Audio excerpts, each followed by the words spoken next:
California's Golden Parks is made possible by Toyota, who is committed to keeping the air clean at all our beautiful parks with its hybrid Synergy drive technology. In vehicles like the innovative Prius, Highlander Hybrid, and the Camry Hybrid, lower emissions and higher gas mileage help hybrid Synergy drive vehicles create a minimal impact on the environment. So take a deep breath, relax, and enjoy another one of California's Golden Parks. Well, hello everybody, I'm Huell, and here we are on this beautiful Sunday morning walking down the main street of town. And Michelle, I'm feeling real old-timey right now, and that's par for the course when you visit this place. Explain to everybody exactly where we are right now. Well, you're here at Columbia State Historic Park, which is a gold rush town that preserves actually some of the oldest buildings from that gold rush era. We're in Tuolumne County, kind of just a quiet little sleepy foothill town that was really a booming gold mining community back in the 1850s and 60s. Now, when you say booming, that's an understatement, because I read somewhere where this was actually at one time the second largest community in all of California. Well, they do think that probably about 10,000 people lived here in Columbia at the height of the town. All right, now this has been a state historic park since around 1945, and usually this place is hustling and bustling on Sundays. We're a little early right now, we're ahead of the crowd, but there's another reason why downtown Columbia isn't as busy as it usually is today, isn't there? That's true. There's something very special going on this weekend. Very special, and that's why we're here on this particular weekend, because as historic as the Main Street area of Columbia State Historic Park is, there's something very special going on just a little bit away from Main Street today that is really, it makes quite a statement and takes us even further back in time than this place does, right? Yes, well, yeah, the earlier years of Columbia. This is more mid-1850s, 1860s, so we're going to go way back to the beginning. We're going to go way back in time, and all of this takes place right here at Columbia State Historic Park, which is definitely one of California's golden parks. Hey, the New Yorkers! Glad you're here, boys! Let's show the ship! Arms!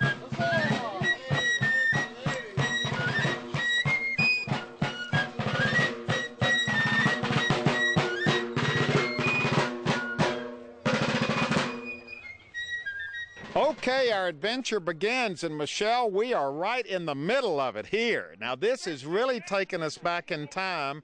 Explain to us where we are right now and what's going on here today, because we're just a couple of blocks down from where we started this adventure up in the main street of Columbia State Historic Park. Yes, we still are in the park, and this event that we're at today is called Columbia Diggins 1852. Columbia Diggin. Columbia Diggins, and what we've done is we've recreated the early years of the gold rush town here in Columbia before we had the brick and iron structures that you see up in town today.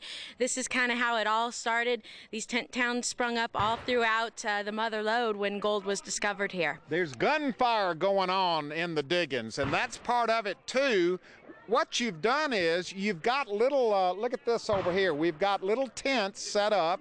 There's the tinsmith there. There's the water company office. There's the saloon. There's the theater. The Miners Supply and Hardware Store. All of this kind of gives an idea of what these early gold rush towns were like back when they were tent cities. Yes, absolutely. Back when they thought that it was a temporary thing. Come to California, get the gold, go back home. All right, so what we're going to do, we're just going to wander around town and stick our nose in some of these tents and see what's going on here at Columbia Diggins, which takes us back to 1852. We're walking right through the middle of Columbia Diggins, and Michelle, there's a water ditch going right through town, And you tell me this is historic. Yes, it is. Actually, Columbia was called a dry Diggins because unlike most mining camps where you were mining right along the river, Columbia didn't have a river, but it did have an extensive amount of gold that had been deposited here. So the miners actually brought the water to Columbia, and they fought over it quite a bit. It actually launched the first water war that happened in our state, and many have happened since. So wait a minute, there would have been a big old ditch like this going right through town. Right through town, actually bigger than this. This is a small scale sort of idea of what the town looked like in the earlier years. So that would have gotten messy, wouldn't it? Yes, it was muddy and dirty and smelly. A lot different place than today. Boy, you're making it sound real appetizing, but this really does give you an idea that these little towns had things like this going right through downtown. Yes, they did. Okay, we have reached the mother lode right here. Fellas, tell us what's to the Diggins. Tell us what's going on here. This is what the town got its name after. This is Columbia, right? This is originally a dry Diggins, so we have to bring in the water to mine with. And how does this work? What was this called right here? This is a long tom. Long tom, sir. This long trough here with this little box at the end, that's our riffle box. That's where the gold's going to be. So wait a minute, the riffle box would be, this is where the... Well, this is an iron apron to kind of scrape off the big rocks and not fall. All our gold's in small flakes and little pieces of dust that fall through. Where would the gold be collected down here? Well, again, the riffle box right below has some little wooden strips about 1 inch high nailed to the bottom. The principle of gold is it weighs the most than any other material. So as it works its way forward, it's going to bump up into one of these little wooden strip riffles. Oh, right down here. Right down here is where the gold's going to be. So there was somebody sitting right here all day long. Oh, no, sir. No, we have to keep shoveling dirt. Yeah, but somebody had to get the gold. Well, we still have to do one more process to recover our gold, and that is to scrape out behind those riffles and still put that concentrate into a gold pan and pan down those heavy, usually iron sands to eventually start picking out our gold. Now, you all are moving a lot of dirt here. Have you found any gold today? We're paying $6 a day per man for water. We own 600 feet of mine, and we're trying to pay for the water, so of course we're finding gold or we wouldn't be digging here. So wait a minute, you had to pay somebody for the water rights. Not only do we have to pay, we're paying the highest rates of any of the southern mines. We're paying $6 a day. It's $6, outrageous price. Absolutely amazing. All the other mining districts, it's much cheaper over there. Why is it so expensive here? Well, I think the water company in building the whole enterprise went deep into debt, and the investors want to return, quickly enough on their investments. I think you summed it up. What'd you say? I think they're crooks. They're crooks. All right, now, is there any gold in here? We got the gold. Step over here, and we're going to try a little panning. Oh, so you've still got a pan over here. That's right. I thought the riffle over here was... Well, I just dug out the riffle. So I put that in here. There. So that's in here. So we're going to, very quickly start panning it down. Is there still gold in these hills? Why, sir, there's plenty of gold here in Columbia. In fact, the mining district is so rich that by the laws that are posted for this mining area that we can only have 100 square feet on our claim, or 10 by 10 feet. It's so rich in gold. Wow. I'm not sure whether I'm in 1850 or 2005 right now. Let me ask you a 2005 question. Is there still gold in these hills? Yes. In theory, only about 10% of all the gold has been removed in California. It's still deep in quartz lodes and still out in, let's say, the Central Valley, deep in the soils, and still out in the deserts of the Mojave. So today, during this demonstration, we might actually find some gold. Well, I'm trying to see if I yield a little bit here. So I think we got some dirt. Well, it's very dirty water around here, sir, but that's fine. I think we're going to see if we're going to show any color. Well, that was the frustration, wasn't it? Sometimes it wasn't as easy as you thought it might be to find it. Okay. Oh, there's a nice piece of gold right there. You're kidding. Okay. Wait a minute, where? We have some more little flakes of gold here. Right up in here. That's right. Let's see if the camera can even see that. All up in here, All those little specks are gold. that's actually gold right there. Down there, That's right. Yes. Right there and there. So we have a very rich claim here. We're going to be able to pay our water. That's right. Now we're talking about guns, and not just any old gun either, because these guns were the most famous guns in the West and in California. What are we looking at right here? Well, sir, these are the revolving pistols manufactured by Samuel Colt's Patent Firearms Manufacturing Company of Hartford, Connecticut. The Colt. And would the Colts have been located here in Columbia, Diggins? They would have had as many as they could get their hands on.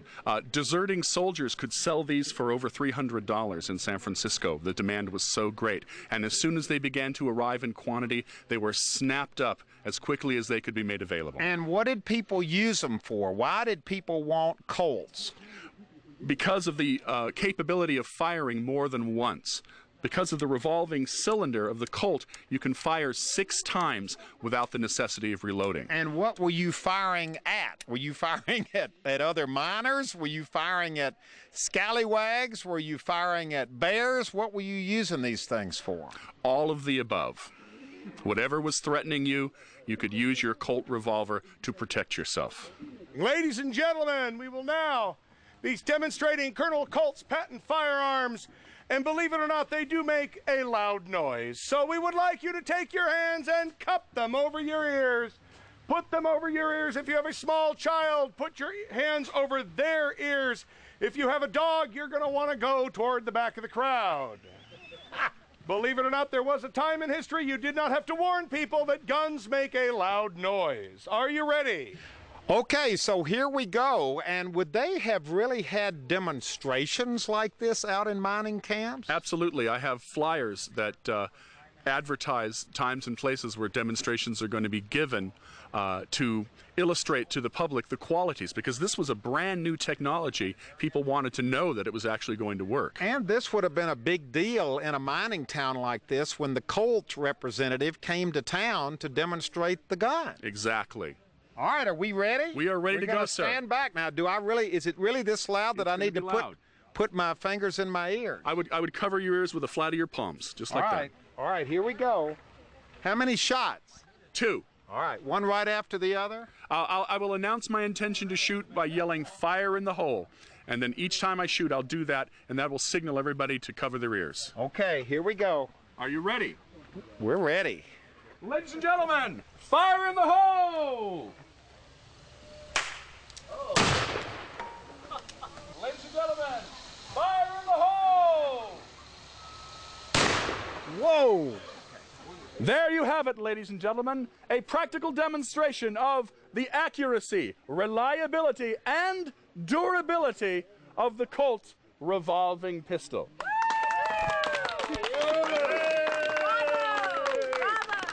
I've spotted something over here that certainly captured my attention.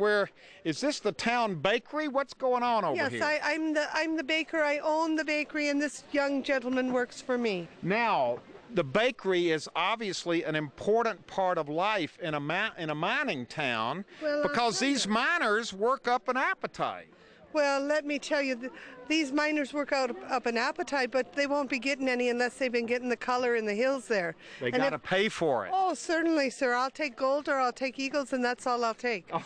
Or maybe a trade or two. That's how I got my earrings. You got some gold earrings yes. there. Now, how much would a loaf of bread cost me if I wanted to buy one back in 1851? More than you have in your pocket now, sir. It would depend on the supply and demand, you see. And so if you have a lot of gold, it costs you a bit more. So if the gold's playing well, then the bread's a bit higher. So you would negotiate. You negotiate with sir. These miners. Why do you think I own the bakery? The tinsmith, and this is very interesting. There would have been a tinsmith in all of these towns. Very, very definitely. As a matter of fact, this is probably the biggest demand I have, is making tin gold pans for the miners here. So you would have actually made the gold pans? Yes, no question about it. I thought they bought those and brought them in from like San Francisco. As a matter of fact, San Francisco in 1850 had over 1,800 of them. In Sacramento alone, there were 176 of us. The tinners, yes. We were called tinners until the Civil War, and we became tinsmiths. We found some eagles. Where did you get these eagles?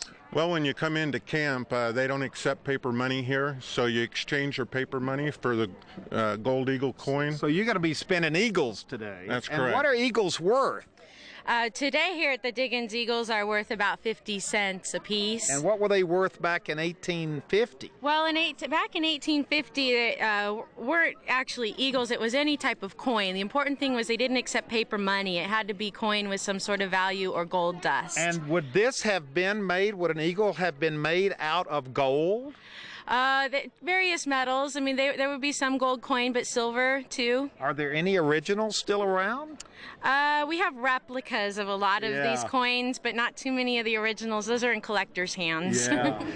The most powerful men in Columbia. We're standing in front of the Tuolumne County Water Company office. And gentlemen, this is very interesting. I'd never heard of this before. Explain to me what we're looking at right here. Why, it's clear as can be, sir. You got an inch square hole, and we run, our flume is 3 feet high and 4 feet wide, and down 30 inches from the top of the water, we cut them an inch square hole. A little hole, and what is this hole called? A little hole, sir. That hole produces 15,000 gallons of water in a day's time. That's the water that squirts through this hole. 10 gallons comes out through that in 1 minute. That's over 600 gallons in an hour and 15,000 gallons in 1 day's time. And this is what the miners would be buying. You bet. $6 a day. They complain about it. They say they only get $12 a day of gold. You know how much gold they get without our water? It ain't hard to reckon how much value there is in our water. And what's this little opening called right here? That's a miner's inch, sir. The miner's inch. You got it. That's exactly what it is. And basically you would just have the flume, open it up to their particular diggins, and this water would just flow in there and they could do their work. That's right, sir. And now the one thing we ask of you as a miner back over here with your claim is that you plug this back up when you're not using the water so that you don't waste it. Who's taking in the laundry over here? I am, sir. All right, now tell me what you're doing. Is this the dirty laundry? Well, this is the clean laundry. This is the clean laundry. These miners must come in with some pretty dirty clothes. Well, they do. In fact, I have a piece in here that they brought me yesterday that was so worn out we have to mend it first. Oh, so you mend it. Washing, ironing, mending. He brought this in to be washed, and you can see on the elbows and whatnot that there's a lot that needs to be done. But up here in the corner, he had worn through so much that if I'd put that through my laundry, we would have had tatters. So now I'm having to mend it before we can even wash. Wow. So you are a busy, you must make a good living here. I work for it. Yeah. But yes, we do. We try, and we make them pay their fair share because I'm not out there digging like they are. So they have to give me I don't think mine. they'd have much money left by the time they pay for the laundry and for the water and for the, everything. Well, I pay a right pretty penny for my water to get these buckets full, and so they do quite a bit of So you got to loads. pay for the water. Yes, I just received my bill from the waterman yesterday, and it was $46 for the week. So you're kidding? No, $46.50. $46.50 for water for 1 week to do the laundry. Yes. And so I have to charge the gentleman a fine price to get their laundry clean if they don't want to jump in the river and wash themselves. So we're inside the mercantile store, and you wouldn't have. Are you Mr. Brown? Yes, I am. You wouldn't have really. Mrs. Brown behind the Hello, counter. Mrs. Brown. You wouldn't have had these kind of fresh vegetables here. Yes, really. you would be surprised how many vegetables are being grown down in the valley now, and they bring them up here by wagon. And they'd still be fresh. Oh, yes, they are. And we have not much of a supply right now because the wagons are having trouble getting up here because of the spring runoff. So this was really like a big old general store, wasn't it? Oh, yes, it is. We're the only one in the Diggins. So you're making some money, too. Well, we sort of are, yes. I think we probably do much better than the miners. Now, here are two characters over here who you have a little different look to you than everybody we've met today as far as your uniform is concerned. We are Californios. We were here before the Americanos come. Uh-huh. And what are you doing here now? Well, we have a different way to mine gold. We bring up, I bring up 127 vaca, cows, and we sell them to the miners for food. So you're selling beef? $600 an animal. Wow. See? So you drive the cattle up from where? From down to, I bring my herd in from the area of Mission San Jose. Uh-huh. And they're probably delighted to see you up here. We were welcomed, yes, see. You come up with cattle and go home with gold. Gold, that is our way of mining the gold. We have 2 animals left. Would you like to buy one? We got a lady who wants to show us her house. This is the fresh eggs lady. And this is your house, and this is a very nice house here. Thank you. I'm nice to meet you. My name's Maddie. Nice to meet you. Thank you. And where did you bring all of this stuff from, and how did you get it here? Well, I started from the Indian Territory. Mm-hmm. Part of it's Oklahoma, and I'm sure some days the other parts will be Oklahoma, too. And you've come here to sell eggs. Well, I've come here to find my husband, but unfortunately he's gone on to other Diggins. But he left me a message at the saloon, of course. And what was the message? I will return. That was 4 months ago. So I brought 4 chicks up from Marysville. So I have 4 laying hens. And from those 4 laying hens, I get eggs for $3 a piece. And you know what? You may end up making more money than your husband who's looking for gold. Absolutely. I'll just mine the miners. We've heard that before. I bet you have, because we're all doing it. Okay, we've come into the saloon, and fellas, what have you got here at the bar for me today? Well, we have sarsaparilla today. Now, would they have really had sarsaparilla back then? Well, they sure would. Where would they have made it? Where would they have gotten it? Well, they make it out of roots. Roots? Right. So what is in sarsaparilla? Roots? And... Well, I heard it's steer slobber and goat dropping distilleries. Ah! Well, that sure got me thirsty. How much is a sarsaparilla? 3 eagles. 3 eagles. I just happen to have them right here. And I've got me a homemade sarsaparilla, which involves roots. And steer bark. And... That'd be steer slobber and distilled goat droppings. Oh, boy. And you know what? I think you're right. Good stuff, huh? Okay, here comes the Duchess. How did you get the name Duchess? Well, sir, I'm known as Annabelle Pixley, the Duchess of Dixie. Perhaps you've seen my performance on the riverboats? Ah, and how did you all get to Columbia? It was a very, very difficult journey, but we were certain that the miners needed the cultural enlightenment that we would bring to them. And it must be very rough out here for you ladies. Oh, yes. It's terribly rough, but, you know, the gold that we're making, the enlightenment that we are achieving makes it worthwhile. Yes, and you're bringing culture to these rough-edged miners. Yes, we are. Well, thank you for the good work that you continue to do out here. And sir. we're leaving the stage right now to go over right here because there's something else going on in the theater over here. What are you doing with these 3 young men right here? Oh, we're playing Hieronymus. This is a game recommended by the clergy for its moral tendencies. And these miners came in to chance their dust on a game of chance. So how does this work?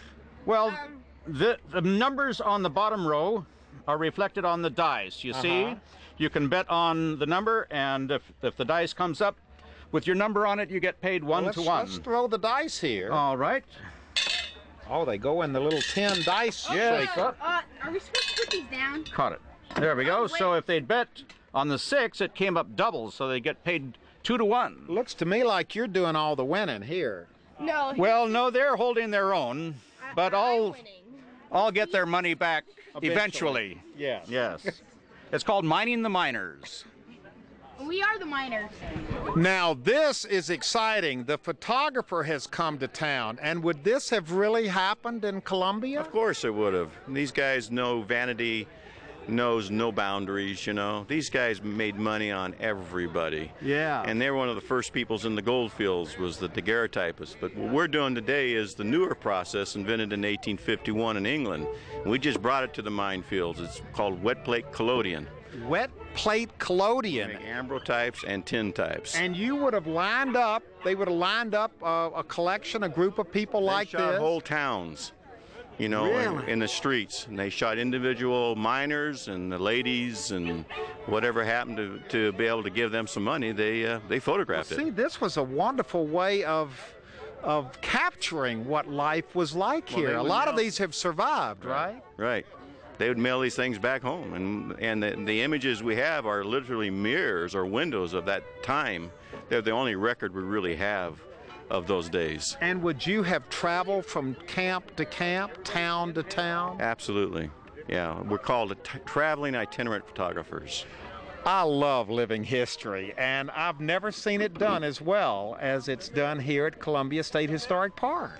Well, thank you very much. Our volunteers work very hard to put this event together. They put a lot of research and blood, sweat, and tears into pulling it off. Well, it takes place one weekend a year in June. Yes. The park, of course, is open year-round, and it's a wonderful place to visit. But this weekend in June, I highly recommend that you head up here to Columbia State Historic Park and see for yourself what it would have been like in Columbia Diggins back in 1852. 1852, and it really takes you back in time. Thank you so much. Now what I'm going to do is stand over here and have my picture taken with this group over here as kind of a souvenir, and to get us all into the real spirit of the thing, I'm going to walk right over here.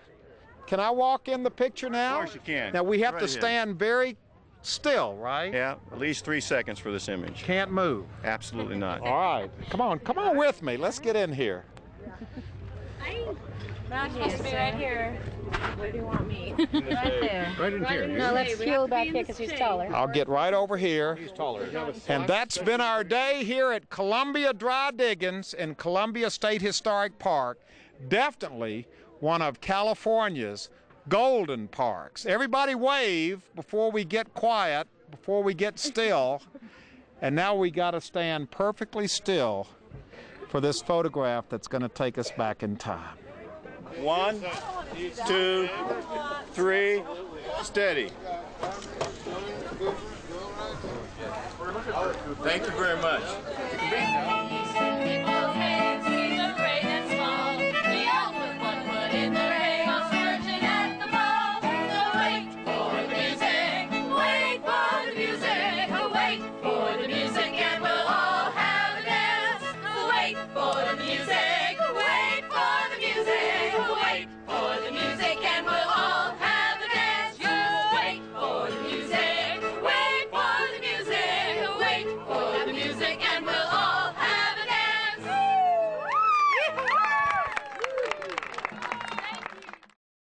What a great day. This is California's history at its best. And if you'd like to go on this adventure again, share it with family or friends, or more importantly, donate a copy to your local school or library. It's available on video cassette and on DVD. All you have to do is call 1-800-266-5727, and we'll be glad to send it to you right away. This presentation of California's Golden Parks was made possible by Toyota, who wants you to get out and see these incredible parks for yourself. Toyota is committed to preserving their natural beauty with its hybrid synergy drive technology in vehicles like the Prius, Highlander Hybrid, and Camry Hybrid. Lower emissions and higher gas mileage help hybrid synergy drive vehicles have a minimal impact on our natural wonders. We'll see you next time on California's Golden Parks.